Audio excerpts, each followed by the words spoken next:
Hello বন্ধুরা, কালকে রাতে মাকে না করে দিয়েছিলাম যে মা এবার এত গরমে এই বছর ষষ্ঠীতে আর যাব না।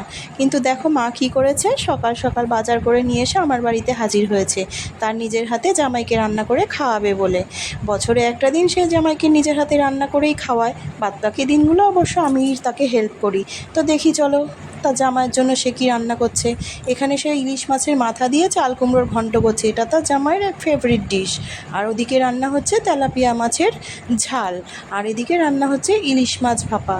তার জামাই যেহেতু চিকেন বা মাটন দিয়ে ভাত খেতে পছন্দ করে না বলে আমাদের বাড়িতে আজকে শুধু মাছেরই বাহার। আর এদিকে চিকেনও রান্না হয়েছে, চিকেনটা অবশ্য আমি করেছি কারণ তার জামাই খায় না বলে চিকেনটা আমাকেই করতে হয়েছে।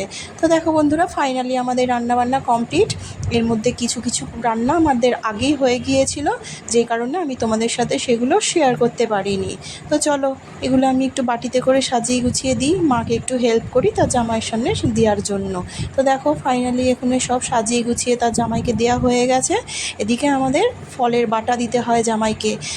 একটা বাটার মধ্যে 6টা ফল আর একটা বাটার মধ্যে 6 রকমের মিষ্টি, এটা আমাদের দিতেই হয়। আর ওদিকে আমার ছেলে দেখো মুখ ঘুরিয়ে রেখেছে, ক্যামেরায় তার মুখ দেখাবে না বলে। এদিকে মা তার জামাইকে আশীর্বাদ করে দিচ্ছে। তো তারপর দেখো আমাদের মোটামুটি সব কিছু কমপ্লিট। এদিকে মা ভাত বেড়ে দিচ্ছে, আমরা সবাই একসাথে খাওয়ার নিয়ে বসে পড়েছি। তো চলো আমরা সবাই খেয়ে নিই, পরে আবার নেক্সট ভিডিওতে দেখা হচ্ছে। টাটা বন্ধুরা।